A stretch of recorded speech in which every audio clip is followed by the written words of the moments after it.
ایک انہوں نے پوچھا کہ ایک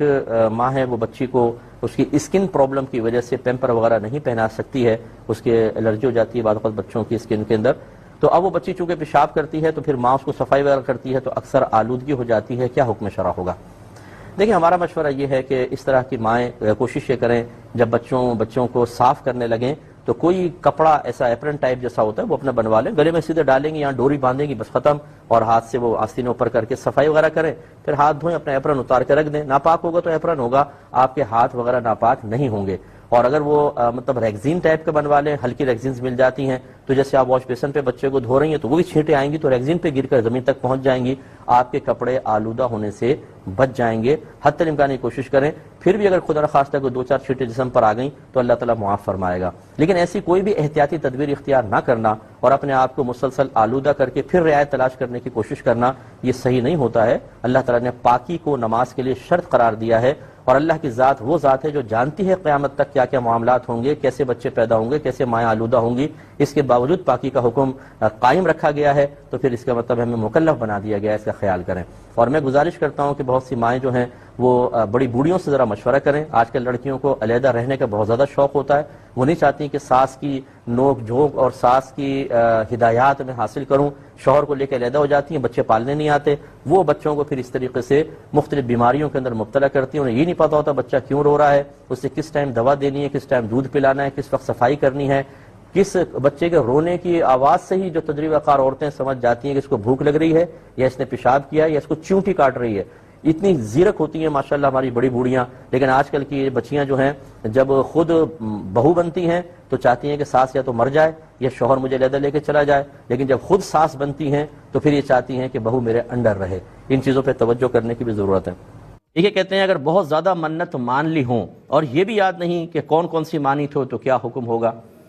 دیکھیں، یہ بہت بڑی غفلت ہے۔ اصل میں جس کو معذرت کے ساتھ جس کو آخرت کی صحیح فکر نہیں ہوتی، اللہ کی گرفت کا صحیح احساس نہیں ہوتا، جس کی نظر میں دنیا کی اہمیت زیادہ ہے آخرت کی کم ہے، وہ اس طرح کے عمل کرے گا کہ منتیں مان رہے ہیں بھول رہے ہیں۔ جس کو خوف خدا ہوگا وہ تو ڈرے گا کہ یار اگر میں نے منت مانی اور ہو سکتا ہے کام ہو جائے، مجھے پورا کرنے کا موقع مل جائے اور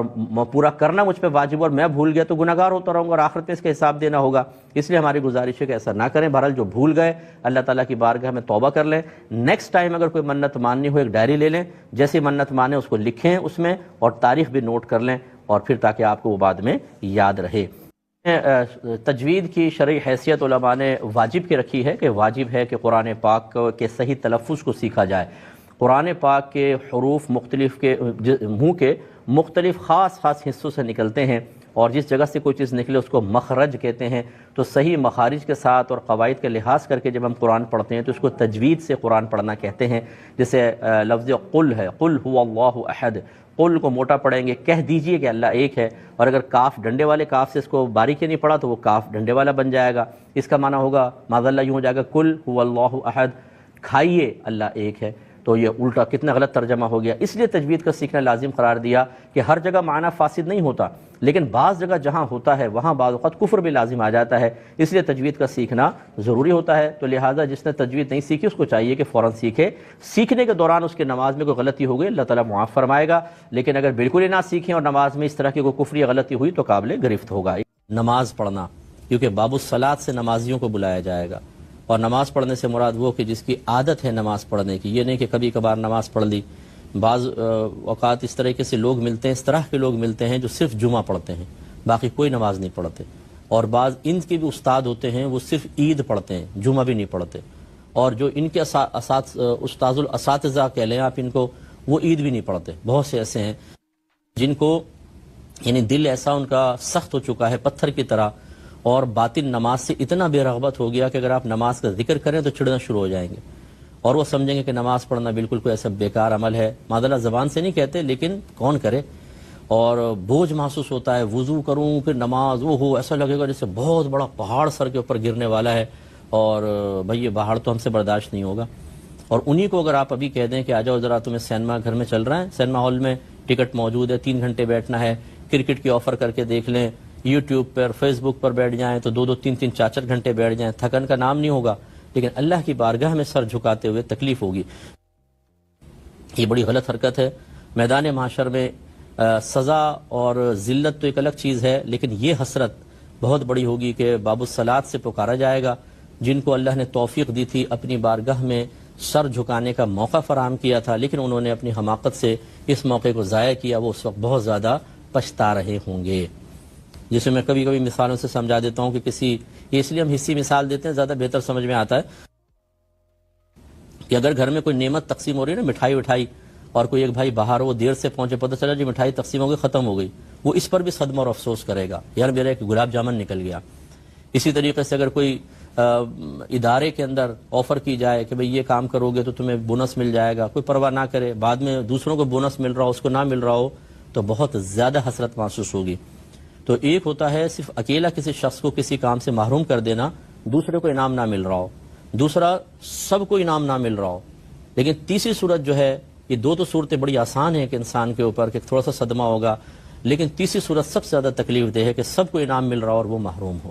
تو یہ چیز نہیں ہونی چاہیے۔ اپنے آپ کو بھی ہمیں تیار کرنا چاہیے اور اپنے گھر والوں کو بھی۔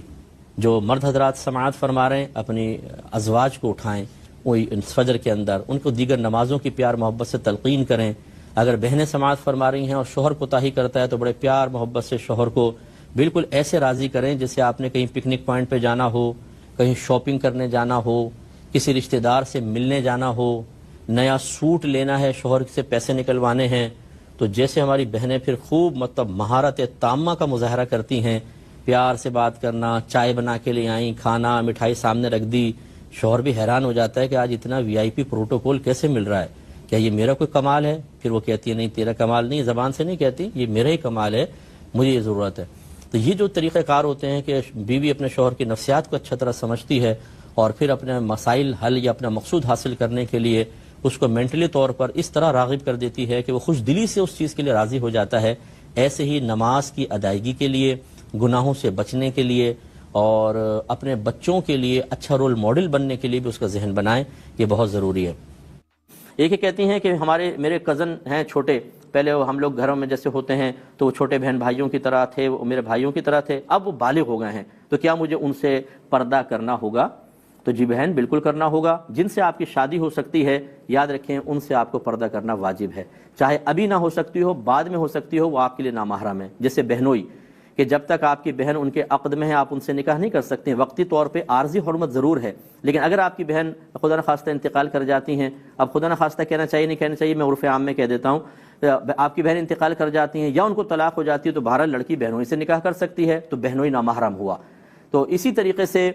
کزنز جو ہیں چاہے وہ عمر میں چھوٹے ہوں، آپ سے نکاح تو ہو سکتا ہے، تو لہٰذا آپ کو ان سے پردہ واجب ہوگا۔ اب بعض اوقات ایسا ہوتا ہے کہ اسٹرکٹلی بہت زیادہ پردہ کیا جائے تو ہمارے گھر کے جو بڑے ہوتے ہیں وہ مسائل پیدا کر دیتے ہیں، کچھ اور جہت سے فتنے فساد نمودار ہو جاتے ہیں، جیسے بچی ادھر گھر میں گئی ہوئی آپ ساس ہیں، اب اگر آپ بہت زیادہ اسٹرکٹلی کرتی ہیں تو بعض اوقات بچی پہ ایفیکٹ پڑتا ہے کہ ہر ایک دینی پابندیوں کو اس لحاظ سے قبول نہیں کرتا، اس میں کم از کم آپ یہ کر سکتے ہیں اگر اس قسم کا کوئی ماحول ہو کہ بگاڑ کا بہت زیادہ اندیشہ ہو کہ پھر آپ اسکارف وغیرہ پہنے، صرف چہرہ آپ کو نظر آ رہا ہو، پورا بدن آپ کو ڈھانپ کر ان کے سامنے آپ بیٹھ سکتی ہیں، اور اگر ایسی کوئی صورتحال نہیں ہے تو بہتر ہے کہ بالکل ہی پردہ کیجئے۔ بسم اللہ الرحمن الرحیم۔ یہ بچے نے کویسچن کیا کہ قرآن میں کوئی خاتون قرآن پڑھتی تھیں، حالت نماز میں بھی قرآن پڑھا، اس میں مدات کو حذف کر دیتی تھیں، الف مدہ، واو مدہ، یا مدہ، انہیں تھوڑا سا کھینچا جاتا ہے ایک الف کے برابر، جیسے با زبر با ہے اور با الف زبر با، ان دونوں میں فرق ہوگا، یہ با وہ با با با تھوڑا سا لمبا کرنا ہوتا ہے تب اس کا وجود قائم ہوتا ہے۔ اب یہ کہتی ہیں کہ یہ نہیں کرتی تھی، کھینچتے نہیں تھے، اب کسی نے اب انہوں نے قرآن سنایا تو سامنے والے صاحب نے کہا کہ آپ کی تو ساری نمازیں واجب العیادہ ہو گئی ہیں کیونکہ وہ نمازیں نہیں ہوئیں، اسی طرح جتنے بھی آپ نے بکثرت نوافل پڑھی ہیں ان سب کو آپ کو دہرانا ہوگا۔ اب یہ بیچاری بہت پریشان ہو گئی ہیں کہ میں کیا کروں۔ دیکھیں ہمارا مشورہ یہ ہوگا کہ صرف آپ اللہ کی بارگاہ میں توبہ کر لیں، آپ کو کچھ چیز دہرانے کی حاجت نہیں ہے، آپ اللہ کی بارگاہ میں توبہ کریں اور نیکسٹ ٹائم اپنی قرات کو اچھا کر لیں۔ دنیا میں سینکڑوں نہیں لاکھوں لوگ ایسے ہیں، گاؤں میں چلے جائیں جن کو تجوید کا شعور بھی حاصل نہیں ہے، اپنے گھروں کے اندر دیکھ لیں، اپنی والدہ سے قرآن سنیں، اپنے والد سے سنیں، چچا سے سنیں، پھپھا سے سنیں، دادا سے سنیں، کچھ نہیں پتا، کیا ان سب کی نمازیں برباد، یہ سب تباہ و برباد ہو جائیں گے؟ اس کا مطلب یہ نہیں ہے کہ میں معاذ اللہ تجوید کی اہمیت کا انکار کر رہا ہوں، بلکہ میں یہ عرض کرنا چاہ رہا ہوں کہ اتنا عموم بلوہ ہے عدم تجوید کے سلسلے میں یا تجوید کے معاملے کے سلسلے میں اتنا زیادہ عموم بلوہ ہے، لوگ اس قرات کی غلطی میں مبتلا ہیں کہ انہیں اگر اس بات کا مکلف بنائیں کہ آپ کو سابقہ نمازیں بھی لوٹانی ہوں گی تو یہ مزاج شرع کے موافق فیصلہ نہیں ہوگا۔ اللہ تعالیٰ قبول فرمانے والا ہے۔ آپ میں گزارش کرتا ہوں، میں گراؤنڈ ریلیٹیز پہ کلام کرتا ہوں، کسی عرب کو قرآن پڑھتے ہوئے دیکھیں، نماز کی بات نہیں کر رہا ہوں، اسے کہیں قرآن پڑھیں، وہ مدہ کھینچ کے بتائے تو مجھے بتائیے گا۔ وہ لوگ اپنی فلوئنسی کے ساتھ جب گفتگو کرتے ہیں قرآن پڑھتے ہیں اس میں مدات وغیرہ بالکل نہیں، وہ قرآن پڑھ رہے ہیں، وہ عربک بول رہے ہیں، وہ بہت تیزی سے اس کو پڑھتے ہیں۔ لیکن بہرحال ہمیں بالکل اس کی رعایت کرنی چاہیے تجوید کے قوانین کی، اور تجوید کا سیکھنا ضروری بھی ہے کہ بعض اوقات ہم اس کی رعایت نہ کریں تو گناہ گار ہو سکتے ہیں، بلکہ بعض صورتوں میں کفر بھی متوجہ ہو سکتا ہے۔ لیکن جو پہلے کچھ ہو چکا اللہ تعالیٰ اس کو معاف فرمائے گا، اس میں آپ کو مشقت میں مبتلا ہونے کی بالکل حاجت نہیں۔ ہم اسی پر فتویٰ دینا پسند کرتے ہیں۔ 60 سال کی نمازوں کو آپ دہرانے کا حکم دیں، لوگوں میں مایوسی بڑھے گی، ویسے ہی لوگ نماز پڑھنے کے لیے نہیں آتے ہیں۔ تجوید کے معاملے کو بنیاد بنا کر آپ کہیں ساری نمازیں برباد، کوئی اس کا مطلب ہے ایک نوجوان ہے، ایک انجینئر ہے، ڈاکٹر ہے، پروفیسر ہے، جس نے تجوید نہیں سیکھی، ہم یہ تو کہتے ہیں کہ یہ زمانے کوشش میں آپ کی نماز ہو جائے گی، آپ سیکھنا شروع کریں ہو جائے گی۔ سوال پیدا ہوتا ہے کیوں ہوگی، کیوں زمانے کوشش میں آپ اس کی اجازت دیتے ہیں؟ اسی لیے دیتے ہیں کہ چلو یار کوشش کر رہا ہے، اللہ قبول کرے گا۔ جب یہاں پر آپ ایک اللہ قبول کرے گا کی بات کر رہے ہیں تو پھر جو لوگوں نے سابقہ نمازیں پڑھی ہیں، وہ اتنے سالوں کی نمازیں، بعضوں کو تو یاد ہی نہیں کتنے عرصے کی پڑھی ہیں۔ میرا مطلب اپنا ذاتی یہی خیال ہے، اور اگر میرے پاس ٹائم ہوتا تو میں فقہا کی عبارات بھی آپ کو ذکر کرتا کہ بعض نے تو زیر زبر پیش کی غلطی کو پھر کہا ہے کہ اس کو بھی نظر انداز کیا جائے، چاہے جائے کہ میں تو صرف تجوید کے قواعد کی بات عرض کر رہا ہوں۔ تو خلاصے کلام یہ ہے کہ جو بہن بھائی ایسی غلطیاں کرتے رہیں اس پہ اللہ کی بارگاہ میں توبہ کریں، اور آئندہ نیکسٹ ٹائم اپنی تجوید کو بہتر کرنے کی کوشش کریں، اور قواعد تجوید کی رعایت کے ساتھ ہی نمازیں ادا کریں۔ انشاءاللہ اللہ تبارک و تعالی بہت کرم فرمائے گا۔ مایوس ہونے کی بالکل ضرورت نہیں ہے، دین کے قریب آئیے، ہماری شریعت میں بہت نرمی ہے، بہت رعایت ہے، بہت لچک ہے، انشاءاللہ کرم فرمائے گا اللہ تعالی۔ اگلا سرکار نے فرمایا جو شخص مجاہدوں میں سے ہوگا اس کو باب الجہاد سے بلایا جائے گا۔ تو یہ آج کل جہاد چونکہ شرعی جو جہاد ہے وہ اکثر جگہ کہیں پر اب نہیں ہو رہا ہے، تو ہمیں اپنے نفس کے ساتھ جہاد کرنا چاہیے، کیونکہ میرے آقا صلی اللہ علیہ وسلم بعض اوقات جب صحابہ کوئی غزوے سے واپس آتے تھے، جنگ سے واپس آتے، سرکار فرماتے تم جہاد اصغر سے جہاد اکبر کی طرف آ گئے ہو۔ اصغر کہتے ہیں چھوٹے کو، اکبر کہتے ہیں بڑے کو۔ تو صحابہ کرام علیہم رضوان پوچھتے یا رسول اللہ یہ جہاد اکبر کیا ہے؟ تو آپ فرماتے نفس کے ساتھ جہاد کرنا۔ اس کا مطلب ہے کافر سے لڑنا بھی بہت بڑی بات ہے، لیکن ہلکے درجے کا جہاد ہے، اپنے نفس سے مقابلہ کرنا بڑا جہاد ہے۔ تو مجھے اللہ کی رحمت سے امید ہے یہ تو جہاد غالباً جہاد اصغر کے بارے میں ہوگا کہ جو کافروں سے لڑیں گے ان کو بلایا جائے گا، لیکن جو جہاد اکبر میں مبتلا ہوں گے، جنہوں نے اس کا سامنا کیا، یعنی نفس سے مقابلہ کیا، شیطان سے مقابلہ کیا، امید ہے کہ انہیں بھی ایسا مقام دیا جائے گا۔ ایک ہی کوشچن کیا تھا کہ کیا ایک عام آدمی نعت رسول مقبول صلی اللہ علیہ وسلم لکھ سکتا ہے کہ نہیں؟ دیکھیں لکھ تو سکتا ہے، لیکن بہت بہتر ہے کہ آپ پہلے تھوڑا سا علم دین سیکھ لیں، کیونکہ اللہ تعالیٰ کی تعریف میں جتنا مرضی مبالغہ کریں کوئی گرفت نہیں ہے، لیکن نبی کریم صلی اللہ علیہ وسلم کی تعریف ایک پل صراط ہے۔ آپ نے ذرا ادب سے خلاف بات لکھ دی تو بھی دائرہ اسلام سے خارج، اور ذرا ادب سے آگے بڑھ گئے، حدود شرع کو پھلانگ لیا تب بھی گئے۔ اسی طرح استغاثے پہ مشتمل بعض لوگ اشعار لکھتے ہیں جو حقیقتاً نعت نہیں ہے، لیکن استغاثے میں بھی بعض اوقات عقائد حقہ کے خلاف بات ہو جاتی ہے، اس لیے کسی نہ کسی عالم دین سے تھوڑی بہت تعلیم شرع حاصل کرنے کے بعد پھر قلم اٹھائیں۔ ایسا نہ ہو کہ آپ جوش جذبے میں قلم اٹھائیں اور اللہ تعالیٰ کی طرف سے آپ کو انعام کے بجائے کوئی خدا نخواستہ سزا مل جائے۔ لڑکا لڑکی کی شادی ہوئی تو ان کے ماں باپ آپس میں کر سکتے ہیں؟ نہیں، بالکل کر سکتے ہیں، اس میں کوئی مسئلہ نہیں ہے۔ یہ اصول بس یاد رکھیے گا کہ جن کے ماں باپ الگ الگ ہوں ان کا آپس میں نکاح ہو سکتا ہے، جن کے ماں باپ الگ الگ ہوں۔ ابھی لڑکا لڑکی کے دیکھیں، لڑکی کے ماں باپ علیحدہ، لڑکے کے علیحدہ، ان کا آپس میں ہو گیا، ان کے ماں باپ کو دیکھ لیں، ان کے ماں باپ علیحدہ، ان کے ماں باپ علیحدہ، ہو جائے گا۔ اسی سے اب یوں کر لیں، ایک آدمی نے ایک عورت سے نکاح کیا، اس عورت کا پہلے شوہر سے ایک بیٹا ہے اور اس کی پہلی بیوی سے بیٹی ہے، ان بچوں کا آپس میں نکاح ہو سکتا ہے۔ اس کا مطلب ہے بچے آپس میں نامحرم ہوتے ہیں، تو یہ بالکل جائز ہے، کوئی مسئلہ نہیں۔ جواب اذان کا طریقہ انہوں نے کہا کہ جیسی مؤذن کہتا جا رہا ہے آپ کہتے جائیں، لیکن جب حی علی الصلاۃ حی علی الفلاح پر پہنچے تو یہ دونوں کو دہرا کر ساتھ میں لا حول ولا قوت الا باللہ بھی کہہ دیں، اور الصلاۃ خیر من النوم کے جواب میں صدقت و بررت کم از کم کہہ لیں، آپ نے سچ کہا اور تم نے نیکی کی بات کہی، تو اس کے ہر کلمے کے اوپر پھر ثواب حاصل ہوگا انشاءاللہ۔ آئلز جو آتے ہیں، گھی، یہ بعض اوقات اس میں سنا ہے کہ مردار کی چربی سے یا گندی چیزیں ڈال کر اس سے بنایا جاتا ہے، تو کس طریقے سے ہم اس کو استعمال کریں؟ دیکھیں جو اچھی کمپنیاں ہیں ان میں عمومی طور پر ایسا نہیں ہوتا. ہمارا حسن ظن یہی ہے. یہ جو شاشے وغیرہ ملتے ہیں نا، یہ چھوٹی تھیلیاں، اس میں ہو سکتا ہے، جو اوپن کھلے ملتی ہیں اس میں ہو سکتا ہے. تو لیکن اس میں حکم شرع یہی ہوتا ہے کہ جب تک آپ نے نجاست کو اپنی آنکھوں سے ملتے ہوئے نہیں دیکھا تب تک آپ کو حسن ظن قائم رکھنا ہوگا. اچھا، وہ آپ کے لیے بالکل طیب اور حلال ہے. ہاں اگر آپ نے اپنی آنکھوں سے دیکھا یا کسی عادل، نیک، پرہیزگار، متقی شخص نے خبر دی کہ میں نے ملتے ہوئے دیکھا تھا یا ناجائز طریقے سے گھی حاصل کرتے دیکھا تھا، پھر تو آپ کو اس سے بچنا لازم ہوگا، ورنہ اس کی اجازت ہوگی. ٹھیک ہے. وہ اپنے کھانے اور اپنے پینے کو اور اپنے نفس کے تقاضوں کو میری وجہ سے ترک کرتا ہے، روزہ میرے لیے ہے اور میں ہی اس کی جزا دوں گا اور نیکی کا اجر 10 گنا ہوتا ہے. تو کھانے پینے اور نفس کے تقاضوں سے میری وجہ سے وہ رکتا ہے. تو یہ اللہ تعالیٰ گویا کہ فرشتوں کے سامنے یا تو مباحات فخر فرماتا ہے کہ دیکھو تمہارے ساتھ نہ شیطان پیدا کیا نہ نفس، صرف عقل پیدا کی. تو تمہارے لیے میری اطاعت تو بہت آسان ہے، لیکن میں نے اپنے بندوں کو پیدا کیا، ان کے ساتھ عوارضات بشریہ رکھے، دنیا، مخلوق، نفس، شیطان، کتنی چیزیں پیدا کی کہ جو اس کو بہکا سکتی ہیں، میرے راستے سے ہٹا سکتی ہیں. لیکن دیکھو میرے بندوں کو کہ کیسے میری رضا کی خاطر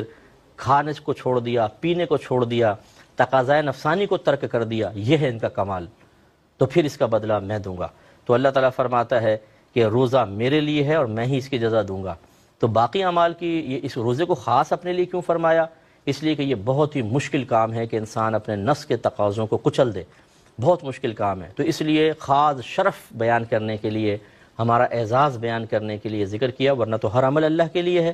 اور حقیقتاً بروز قیامت تمام اعمال کی جزا میرا رب ہی عطا فرمائے گا. لیکن روزے کو خاص کر کے اشارہ کر دیا اس طرف کہ خصوصی توجہ ہوگی، خصوصی انعام ہوگا. یہ ہو سکتا ہے کہ باقی اعمال کا بدلہ اللہ تعالیٰ فرشتوں یا دیگر انبیاء علیہ السلام کے ذریعے اور کے ذریعے اپنے محبوبوں کے ذریعے دلوائے، لیکن روزے کا بدلہ خاص اللہ تعالیٰ اپنی جانب سے عطا فرمائے گا. تو خلاصہ کلام یہی ہے کہ روزہ جب انسان رکھے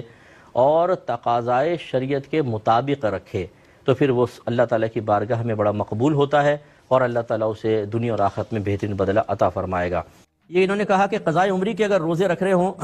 مثلا 3-4 رمضان کے روزے رہ گئے تو آخری رمضان سے شروع کریں یا پہلے سے، اور اگر آخری سے کر لیا تو دیکھیں بہتر تو یہ ہوتا ہے اگر آپ کے ایک رمضان کے رہتے ہیں تو اگلے رمضان سے پہلے ادا کر لیں، یہ بہتر ہے. لیکن ایسا نہیں ہے کہ واجب ہے کہ آپ اس سے پہلے ادا کریں ورنہ پھر بعد میں ادا ہی نہیں کر سکتے ہیں. جب کوئی چیز قضا ہو جاتی ہے تو پھر یاد رکھیں وہ مطلق عن الوقت ہو جاتی ہے. مطلق عن الوقت کا مطلب یہ ہے کہ پوری زندگی اب اس کا وقت ہے، جب چاہے ادا کر لیں. لیکن جلدی کرنے کا اس لیے کہتے ہیں کہ اگر آپ دیر کریں گے ہو سکتا ہے موت آ جائے، اس لیے جلدی ادا کرنی چاہیے. تو پہلے سے کریں چاہے آخر سے، دونوں بالکل جائز. مصب جیسے ہم قربانی کرتے ہیں حضور علیہ السلام کی طرف، تو کیا ان کی طرف سے صدقہ فطر بھی دیا جا سکتا ہے؟ یہ سوال تھا. اچھا، بسم اللہ الرحمن الرحیم. نہیں، صدقہ فطر تو یہ تو واجبات میں سے ہے. ویسے آپ صدقہ کر سکتے ہیں، نبی کریم کا ثواب سرکار کو ایصال کر دیں. لیکن قربانی کا عمل جو ہے تو منقول ہے. حضرت علی رضی اللہ تعالیٰ عنہ کہتے ہیں کہ مجھے سرکار نے وصیت کی تھی کہ میں ہر سال ایک جانور آپ کی طرف سے ذبح کروں، تو وہ کرتے تھے. تو یہ ہے بہتر. صدقہ فطر نہیں، ویسے آپ صدقہ کرتے رہیں، اچھا ہے. پلاٹ کی دیکھیں یہ بڑی امپورٹنٹ چیز ہے کہ جب آپ تجارت کے نیت سے پلاٹ لیتے ہیں، جیسے اس کی انسٹالمنٹ بھرتے ہیں اس انسٹالمنٹ کے برابر پلاٹ کے حصے کے آپ مالک ہو جاتے ہیں. پھر دوسری بھرتے ہیں اور حصے کے مالک ہو گئے. اب اس پہ فرض کریں سال گزر گیا، جتنے حصے کے آپ مالک ہو گئے، جیسے کل پلاٹ 50 لاکھ کا ہے اور ایک سال میں 25 لاکھ کے آپ نے پیمنٹ کر دی اور آدھے پلاٹ کے مالک ہو گئے، اس کی زکوٰۃ آدھے پلاٹ کی آپ کو دینی ہوگی. ٹھیک ہے. جس طرح قسطیں بھرتی جاتی ہیں ہر سال بہ سال دینی ہوگی. ہاں جب سال تمام ہو جائے تو آپ کو کرنٹ ویلیو معلوم کرنی ہے. فرض کر لیں آپ نے 50 لاکھ کا خریدا تھا، لیکن جیسی بہن کہہ رہی ہے مارکیٹ ویلیو 40 لاکھ کی ہو گئی، تو 40 لاکھ پہ زکوٰۃ ہوگی. یہ کم بھی ہو سکتی ہے لیکن بڑھ بھی سکتی ہے. اگر 60 لاکھ ہو جاتی ہے تو 60 لاکھ پہ کرنی ہوتی ہے. اس میں اگر آپ کو بینیفٹ مل رہا ہے وہ اللہ کی طرف سے ہے تو وہ 40 لاکھ پر آپ کو دینی ہوگی. ایک نے کسی نے پوچھا کہ یہ ہم نے ایک روایت سنی ہے کہ حضرت ایوب علیہ السلام کو بہت شدید کوئی بیماری ہوئی، ان کے جسم میں کیڑے پڑ گئے، پھر ایک کیڑا نیچے گرا تو وہ چونکہ آزمائش اللہ کی طرف سے تھی، آپ نے وہ کیڑا اٹھا کے اپنے جسم پہ رکھا. کیا یہ روایت ٹھیک ہے؟ دیکھیں جو انبیاء علیہ السلام کی طرف سے انبیاء علیہ السلام یہ پچھلی قوموں کے واقعات پر مشتمل روایات ہیں، انہیں اسرائیلی روایات کہتے ہیں. یہ اصل میں یہود میں سینہ بسینہ چلتی آئی تھیں اور یہود چونکہ بنی اسرائیل کہلاتے تھے اس لیے اسرائیلی روایات انہیں کہتے ہیں. نبی کریم صلی اللہ علیہ وسلم نے ان کے بیان کی اجازت ضرور دی ہے، لیکن علماء نے ارشاد فرمایا کہ وہی بیان کر سکتے ہیں جو ہماری شریعت اور قرآن و حدیث کے حکم کے موافق ہوں، یا کم از کم نہ مخالف نہ موافق. وہ جو سری مخالف ہیں ان کو بیان نہیں کر سکتے. جب یہ اصول آپ نے سمجھ لیا تو یہ اچھی طرح یاد رکھیں، یہ ہمارا مسلمہ اصول ہے، ہمارا یہ علماء کرام کا مسلمہ متفقہ نظریہ ہے کہ کسی بھی نبی کو اللہ تعالیٰ کوئی ایسی بیماری نہیں دے گا جو باعث کراہت ہو، کہ لوگ اس سے کراہت کھا کے چلے جائیں، کیونکہ اس وقت اگر کوئی کافر مسلمان ہونے آیا اور نبی کے اندر کوئی ایسی کراہت والی چیز دیکھ کر وہ اسلام سے پلٹ گیا کہ میں نے اسلام لاتا کراہت سے نکل گیا، تو یہ غلط چیز ہو جائے گی، اس کا وہ اسلام سے دور ہو جائے گا۔ اس لیے اللہ تبارک و تعالیٰ کسی نبی کو کسی نچلے خاندان میں پیدا نہیں کرتا، نبی ہمیشہ اعلیٰ خاندان سے ہوگا، اخلاقیات میں کامل ہوگا، عبادات میں کامل ہوگا، وہ خوبصورت ہوگا، مردانہ وجاہت اس کو حاصل ہوگی، معجزات دکھائے گا، تاکہ کسی کے لیے کوئی حجت باقی نہ رہے، کوئی میدان معاشر میں یہ بہانہ نہ کر سکے کہ اللہ تعالیٰ اس وجہ سے متنفر ہو کے میں اسلام سے دور ہوا یا میں تجھ پر ایمان نہیں لایا۔ تو اس لیے اس قسم کی روایات کو بیان کرنا گناہ ہے اور اس قسم کی روایات کا رد کرنا واجب ہے۔ کوئی ایسی بیماری نہیں ہوئی تھی، ہاں بیماری آپ کو ضرور ہوئی تھی بطور آزمائش، لیکن معاذ اللہ کیڑے ویڑے کی روایت جو ہے بالکل غلط ہے۔ ان روایات کو نہ بیان کریں نہ سنیں۔